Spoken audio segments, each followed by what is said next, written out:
Okay, we had to go at some polishing today. We got the buffer out. Unfortunately, and I don't know if you can see this, it's full of little blisters in the paint where we are looking at a full respray. I reckon. I've got it on the roof as well. It's also in the doors. It's everywhere. So I reckon we'll have to take off one door at a time, or even take the ones off the scrapyard car and then switch them over as each day go by. But I reckon we're going to have to strip that all back to bare metal almost. We'll know almost about it. If there's rust there, it's got to be stripped back to bare metal. That's a major job. I mean, we could cheat, I suppose, and change the colour and just slap a shitload of bed liner over it, but I don't really want to do that. I don't think it's necessary, and I would like a nice vehicle for once in my life. So I think we'll look at doing a respray, but we'll do each panel individually. If the wings are a bolt-on affair, I may even take them off one at a time. So that's kind of where I am with it. There's not much you can do about it. So roof rack, haven't started it yet, haven't even decided what to do about it yet.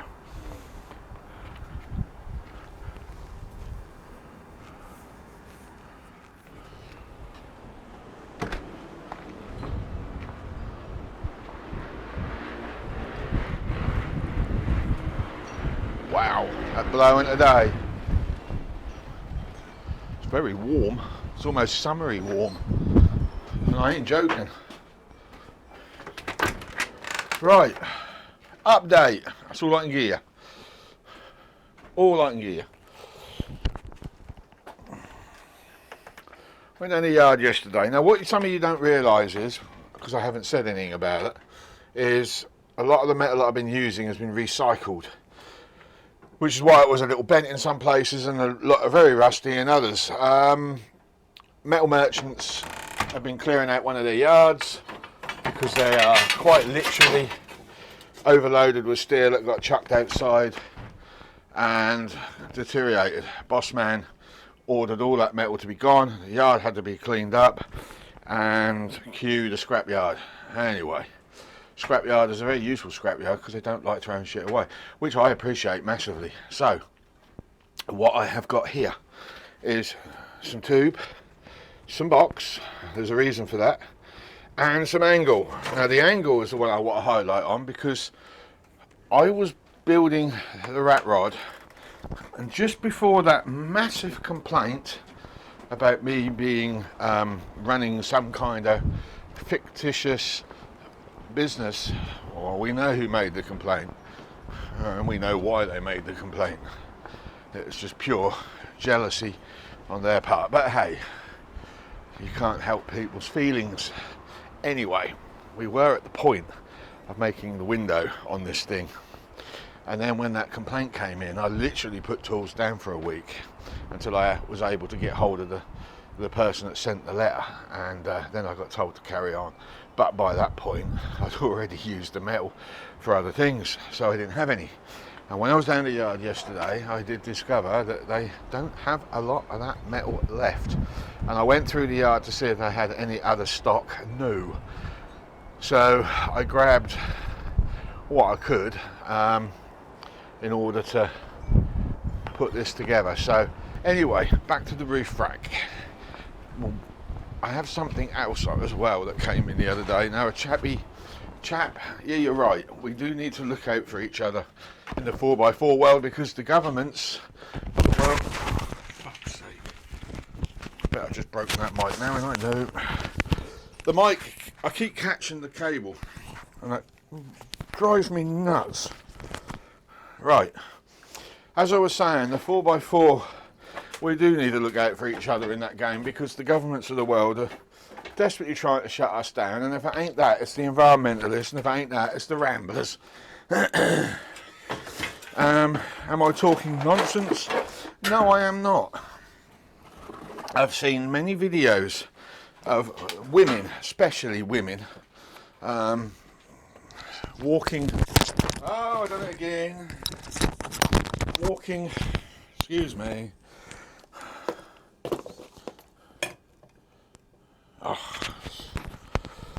Walking along some of these very rich walkways that are by roads, there we go, good on, and they've been yelling at 4x4 owners and stuff like that, and that makes me hot mad. But yeah, I agree with it. Anyway, look, going back on the initial message that you put up, I did say that I was planning a voltmeter and a turbo boost, and I bought this the other day because there's nowhere on that dash to put any such item anyway. So I'm going to take the trim off. I'm going to fit this as soon as I possibly can without any gauges. So I'm going to take the trim off, and I'm going to see if I can mount that to the side of the trim. So I've got to shape it all around here and whatnot. Once I've done that, I don't know if this is going to happen yet, but I might actually take it to an upholsterer and get him to put a cover over this, because this plastic is pretty damn awful. So that's one thing I was thinking of doing. And the roof rack itself, I have come up with some ideas on this. So if you can imagine, this is the roof of the car. So we're going to come off that angle there like that. All right, and if you can imagine, that's the windscreen area. I know, not the best of drawing. So we're going to come out like that, but what we'll do is we'll go around that way and then across and then down. Right, we'll put a strut there, and then the box steel you see over there, that's going in the middle there, 3 pieces along there, and then we're going to have a light bar there, boom, boom, boom, boom, boom, bolted on. Yes, I'm doing light bars before lockers. I don't understand why the lockers are so important if you're not off-roading to the level that I was going to do it, which was just the odd green lane from time to time, but mainly because I just want to get this camper body built on the back. Let me show you something on my roof. Sorry about the howling wind, there's not a lot I can do about that. Right, there's see that? A lot of movement in that roof. It's not very strong. I'm a bit concerned about it. I found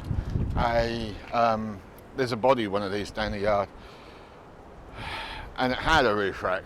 You can buy them on eBay for about 150 quid for an aftermarket one, but the one I found down there was absolutely mullered and fell apart. And I did notice that the Bolton points that were holding that on had pushed the bodywork down at an angle there, and had done the same over there. I got to be careful because I don't know how strong this roof is. I could come off the side here and go through the pillar up with that first one, so go up and across. That would help, but we've still got the problem of here, because there's just nothing strong enough and structural enough to stop that roof from bowing. So yeah, I don't know. I don't really know how strong that's going to be. We were hoping also to get that roof polished, but if that roof is anything like this bonnet, then the whole bloody car is going to need repainting. It's wonderful. Barry's now going to die, so I'll be brief. Guess what's come back to bite me up the bloody backside? Oh, white smoke. I thought it was a temperature sensor. That's what I led you all to believe, because as soon as I cleaned it, it sorted itself out. The problem was, it's just a coincidence that the temperature sensor sorted itself out right at the point that it decided to stop white smoking. Because what I'm saying is it had nothing to do with it. I'll show you what it was. That is what was in my filter. I wonder why it was white smoking. Well, actually, I suspect some of that would have been steam as well. There was a lot more than that. Most of it ended up over the bench, but you can see it. Look at it there. So that little line there would have been a lot higher up. So I believe this is the reason why my truck was bloody white smoking. So we're going to take it for a test run later on the dual carriageway and see what it's like. I have took it around the estate. Literally, when I went down to Wilko's this morning to get a new fuel filter for this, and I would show you because I've opened this up, look, more curiosity.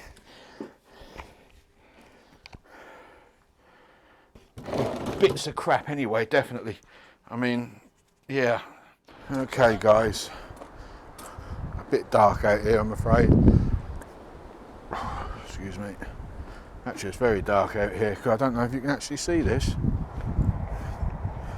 Can you see this?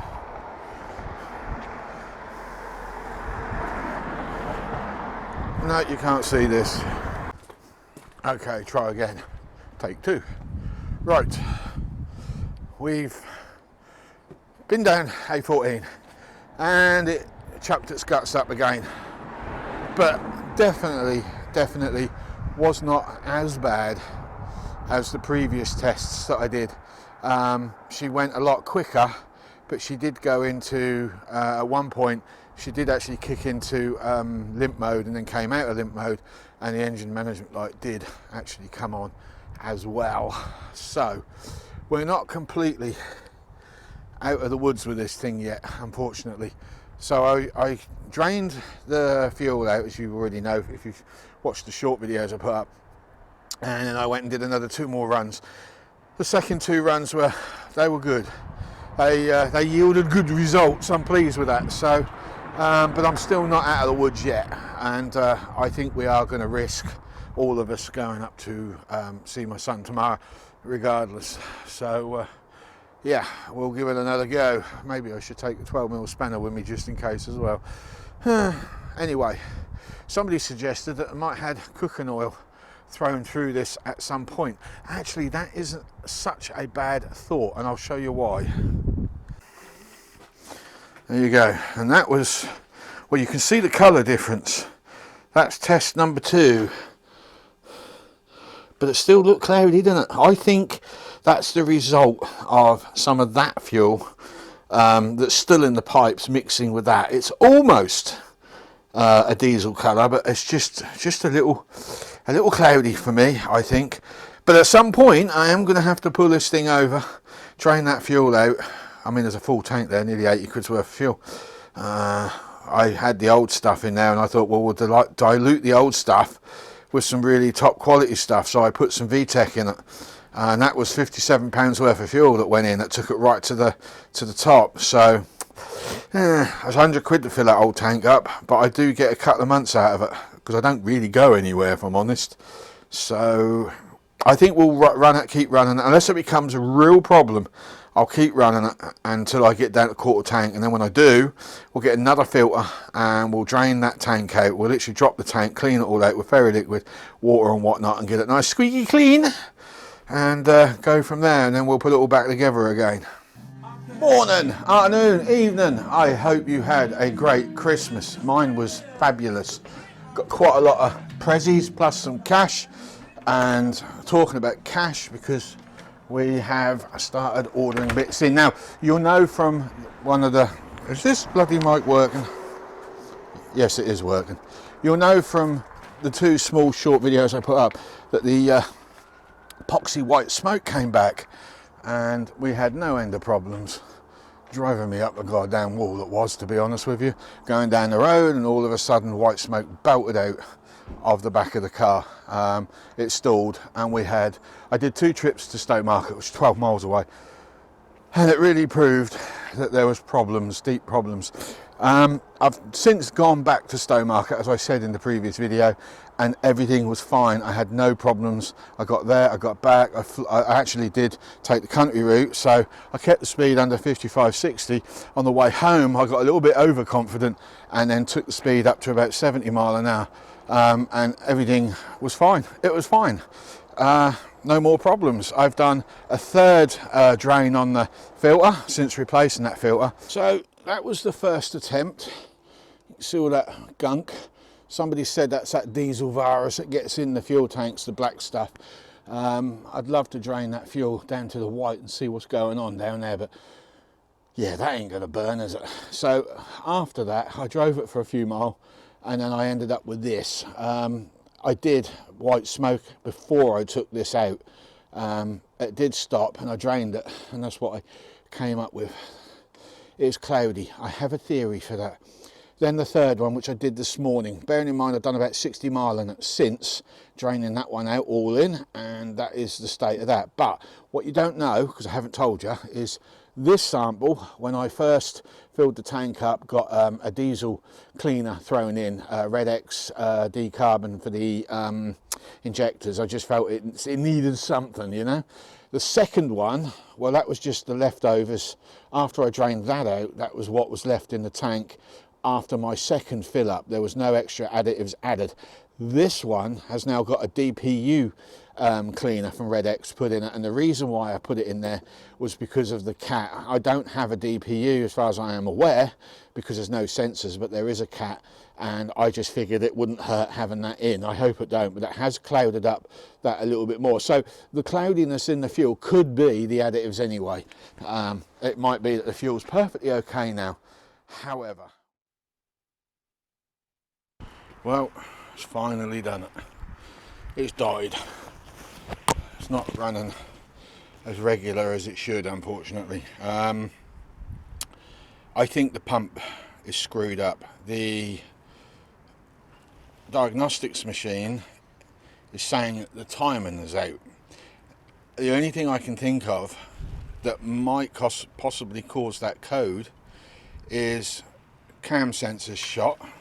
Don't know if there's a connection to that, or the guide that keeps the chain working tight has broke, because there is a bit of a rattle coming from down that way now where there was not before. It might have been something that was on its way out and I didn't pick up on it. Right, end of day. Right, now there's been two of us out here all day trying to figure this damn thing out, and firstly what we did is we put clear pipes on the filter, because after reading some YouTube, Facebookers, they were saying about leakage, and I suddenly remembered from an old Land Rover, I had one of these on a Land Rover and that leaked and gave me no end of trouble. It was a non-ECU engine, but it still gave me running problems. So we piped off and we watched carefully, and you wouldn't believe how many large air bubbles that were flowing, and it didn't matter what we did, they just would not clear. So we don't actually know if this is faulty, which I suspect it is, or we just couldn't clear the air. I don't actually know how you would bleed that through.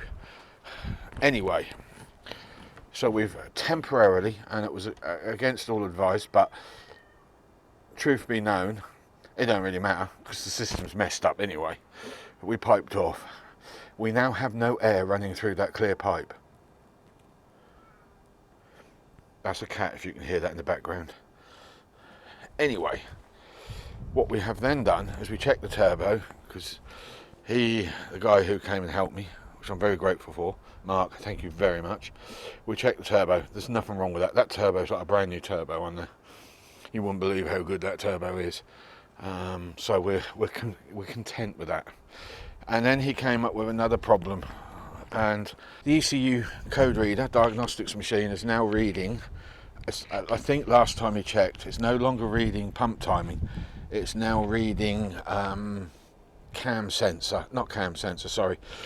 sensor issues, and I've had that code before. Anyway, so the crank sensor might be up the crapper. That code has come up before on a few occasions, but I can't trust my code reader. He is now under the impression that we need to do a reset on the ECU, so he needs to plug a diagnostics machine into this that can actually do deletes and resets and all the rest, or whatever it was, and he's going to have a hunt to find somebody that he might know that can help with such a tool, because mine, if it can do it, I don't know how to do it. Simple as that. That's the overall plan. Young lady just walked past. She says, "You always seem to be working on your car at night." That's because the bloody thing keep breaking down on me. Otherwise I wouldn't be doing it. Tomorrow I'm going to get my mate to help me jump start the Citroen, because I think we're going to have to start driving the Citroen around. If we can get this thing running properly again, the first thing I'm doing is I'm replacing that filter. The second thing I'm doing is I'm then getting underneath the back of this and I'm dropping that fuel tank and all the fuel that's in it, and I'm also going to check the metal fuel lines that run throughout the whole truck, and if I see one piece of rust, I'm going to rip that pipe out and I'm going to replace it with a long piece of copper instead. copper fuel line, and I will clip that in, but I don't know if I can get my hands on copper fuel line of that damn diameter. That's what I'm concerned about. There is some kind of regulator in the fuel system as well. Normally on a fuel rail you'd have it on there, but mine is actually in the back in the system, and it's basically a very large pipe, goes into a cylinder with a smaller pipe. I don't think there's any electronics in it, it's just a restrictor. And because I've disconnected that filter, I'm actually debating about putting some molars on the in pipe and just gently clamping down a little bit to reduce the flow rate, because that might also help. Hey look, we're stabbing in the dark at the moment. Until we get a decent diagnostics machine, we're not really going to successfully get this going. Right, update, crank sensor down there, that's got to come out. We think the ECU is tripping up. Oh, I locked it. We think the ECU is tripping up down below, which is causing this erratic ill running. But here's the other problem. We also might believe that the timing is out on the cam chain as well. I don't know how that could slip from a timing, from a, sorry, I'm a bit put off. Bear with me. Yeah, back to where we were. Right, crank sensor. ECU reader is coming up with codes for the crank sensor. The crank sensor would actually do what this engine is doing. It would do that because it can't work out where the injection firing sequence is. So yeah, it could have been on its way out for a while. The other problem I've got is the gearbox wires. I've already found this out the hard way. Are very old and brittle, and it could also be with all the vibration and driving, because I think this has been sitting for a while by a previous owner. All the driving has maybe caused one of the wires to snap, because it's been very erratic on and off the last couple of months, and then all of a sudden it just decides that it doesn't want to work anymore, and it will not retrieve itself. So tomorrow I'm going to get down here. That sensor is tucked on the gearbox bell housing all the way down there, so I've got to get the wheel off, jack car up, see if I can undo the nut from here, and then I've got to get behind it somehow. There's no room. My eyesight close up is terrible, so this is going to be a tough one, really tough one. Okay guys, apologies for the sound quality, but me bolt on mic's batteries are flat, so I'm heavily reliant on the microphone on the camera. Right, here's where we are at. This car is dead. We believe now that the fuel pump is the issue. I think the fuel pump has died. Now, a lot of people have sat there and said that the head gasket might be gone. It isn't the head gasket. That white crap coming out of the back is unburnt fuel. The pump is not pressurizing. It's either that or the crap that was in the fuel tank has got into the injectors and blocked them. It's either that or the other. But the ECU is reading up fuel pump timing. After looking online at a lot of videos, although I can't find a demonstration of vehicles doing the same as mine, nobody seems to have recorded it. It is very much looking like the fuel pump has dropped its pants and is saying no more. So where does that leave me? Leaves me with a very expensive car. I have never spent so much money on a vehicle before in one go. I normally buy heaps of shit, run them into the ground and then scrap them after, but the second-hand car market's just gone through the roof lately thanks to all these scrappage schemes and the environmental stuff that's going on. Everything is just so expensive. That's not me moaning, I'm just pointing out the obvious. So where does it leave me with this? Well, I could scrap it, but I think I'd be lucky to get 700 on export prices for this thing, if I'm honest. What's it worth to me? It might be worth fixing, but it'll have to be done at a garage, because there is absolutely no way I can do this. I have been over this with a fine-tooth comb, and we just seem to keep coming back to the same old fault, fuel pump. Now, what did we do? We've checked the air temperature sensor in the airbox. That's working. We've changed the fuel filter, but that fuel filter housing is leaking at the pump. I've ordered a new one of those.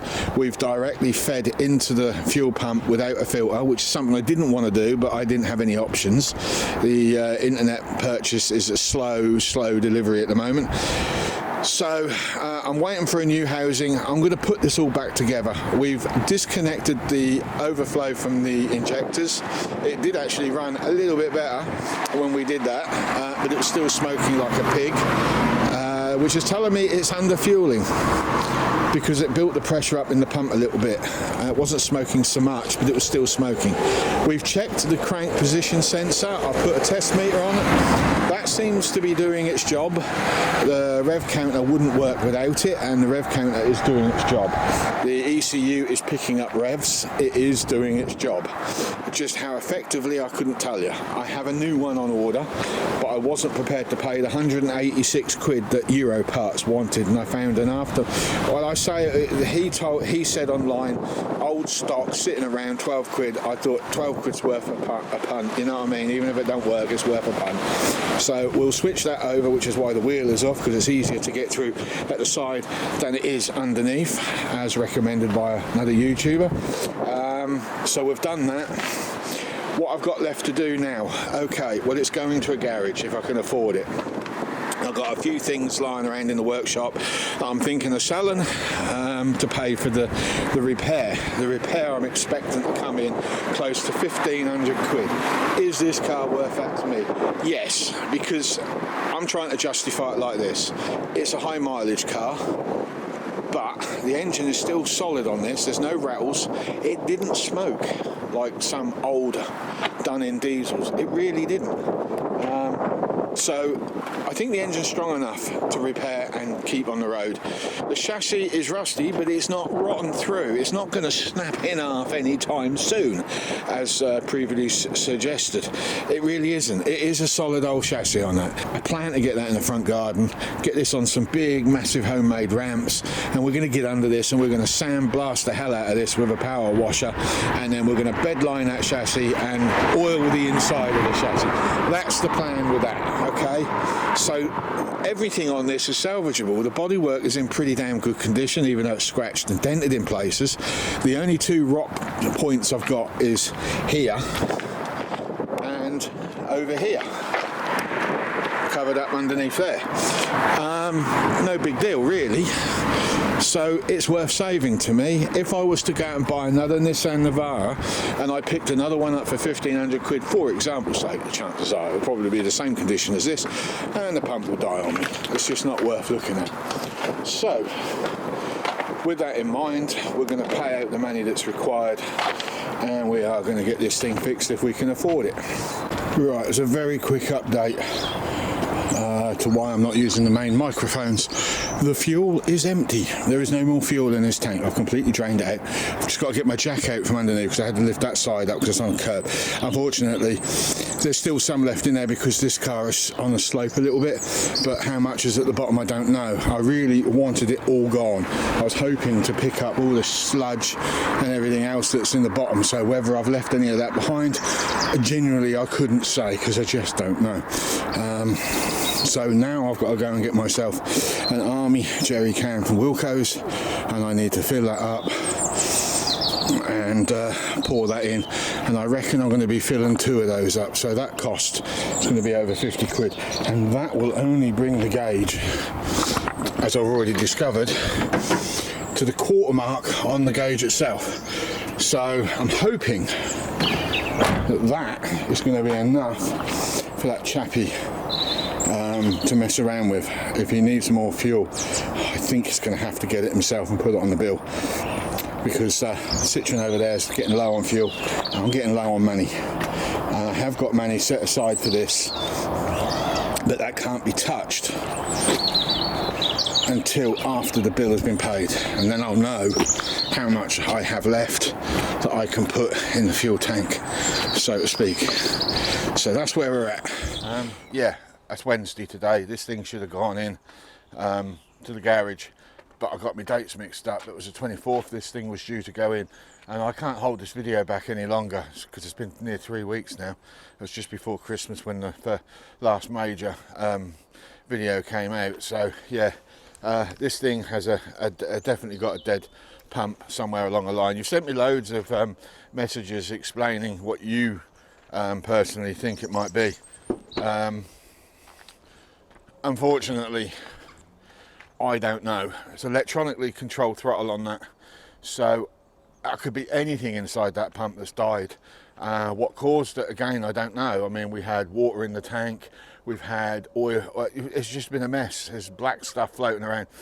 Somebody suggested that was diesel, the diesel bug feeding on the water. Now I have drained that all out now. That tank is drained.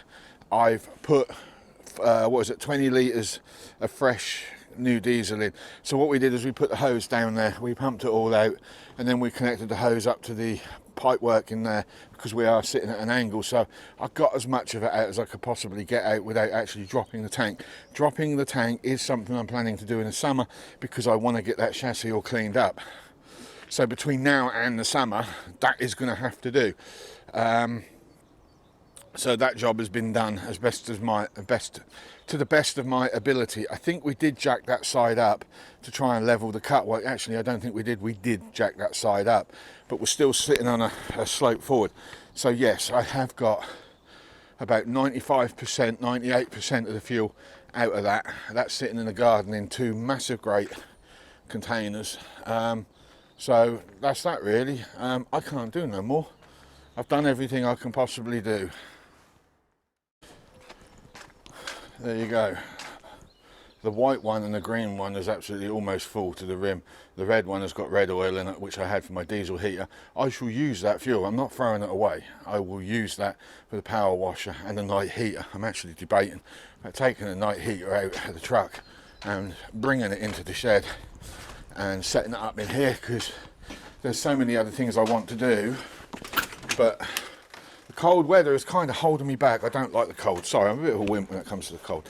Now, we were also going to fit these as well, but we've hit a bit of a problem. I don't want to overcomplicate the repair process by putting all of this lot in place, because that could take me an extra half an hour to shift things out of the way. That's kind of where I was going with it. So I decided in the end to take those out, especially when I couldn't get the air out of that. I don't think that is the cause of my air problem. I think the other filter, which is a brand new filter, but there's a hell of a cheap one, I think that's leaking as well. I don't think it's been made properly, and that's being troublesome. I don't know why people sell shit like that, but that is just the way it is, isn't it? I will replace that filter in the engine bay with another new one, but I think we're going to walk away from the old top plunger ones, and I'm going to start looking at just putting a standard filter in, and then put a squeegee, one of those I don't know what the name of them, the bulb, the pump bulb. I'll put a pump bulb next to it, or some sort of electric pump that can pull it up but can bypass the fuel through the pump without damaging the pump. I don't know if there is such a thing out there that can do that. I know those pumps on the Rovers, the facet ones, they don't have a lot of power in them, but one thing they do is they will pump fuel up from the tank, and when the pressure builds, they sort of shut down a little bit. They are, for a diesel engine, that would actually be a good pump to put in there. So I might consider putting one of them in. That way I've got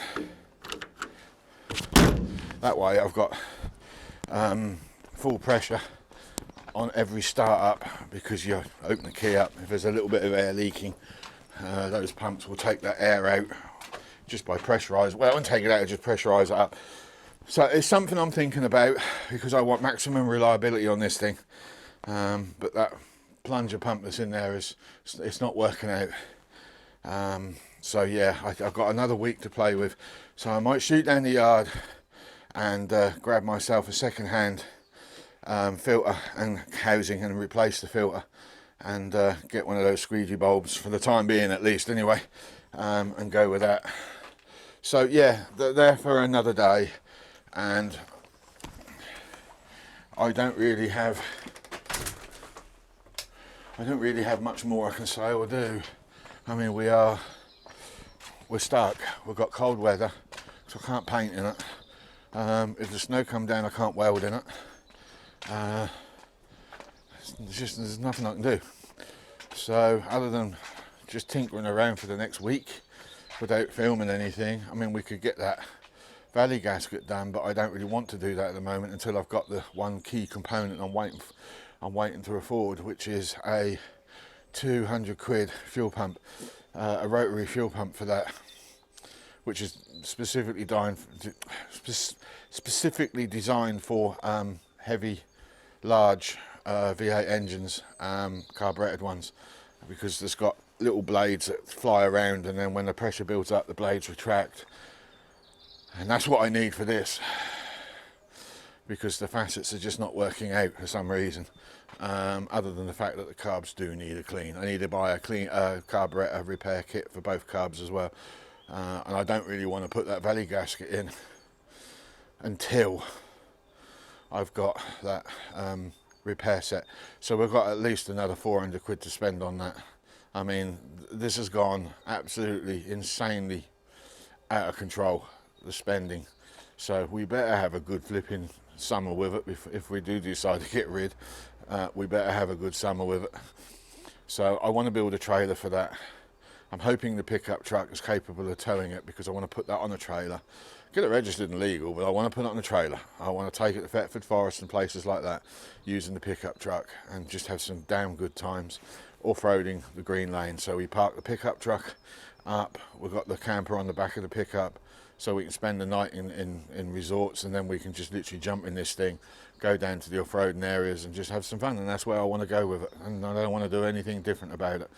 Summertime, as soon as the weather changes, we're going to power wash it with sand, and we're going to get paint on it. We'll get a new windscreen fitted, we'll weld up those holes where those rose joints are, and I don't plan to do much more to it on the body. And then it's just a question really of adjusting the mud guards, because they're still not right. I'm not putting those wings on now. I've changed my mind on that. I'm sorry guys, but I've got enough to do. And if I'm absolutely honest with you, apart from the fact that those wings droop down, I actually like that design. I like the way that works for me, but I need to cut the fiberglass and I need to lift them up a little higher. They're not aggressive enough. They look a little bit droopy dog. Not working for me, and everything I've been buying has been worked around what you see. So yeah, and somewhere along that chassis is a number. I've got to find it. Can't find the number on it at the moment. I know it's there, I just don't know where it's there. I don't know where they put them. So if you know where they put the chassis numbers, please let me know. I'd be very grateful for that inside information. So yeah, we've got a lot of wire brushing to do. Fair bit of noise coming from this. It'll be about a week's worth of noise on the cleaning up process, but once we've got it clean, we're going to roll the paint on. I was going to spray it on, but I've now decided the best process for that bed liner is to roll it, because I think it will come out with a much better texture. We can spray where the seams are just to make sure we get coverage, but after I've done that, I think we're going to roll.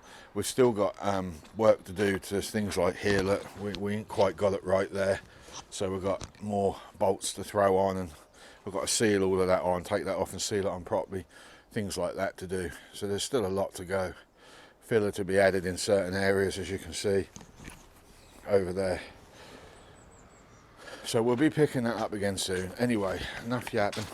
I'd just like to say thank you very much for your time, your likes and your comments. I know the videos ain't been great the last few weeks, and I apologise for that, but there's nothing I can do about it. Kind of is what it is, isn't it? That pump wasn't on my plans of breaking. I genuinely didn't see that coming. I should have done, but I didn't. And I had plans to change the filter on that ages ago, and I'm now thinking, had I got to it quicker, maybe I'd still be driving it around. Who knows? Hindsight. I'd love it. Right, see you on the next one. You take care. Bye-bye.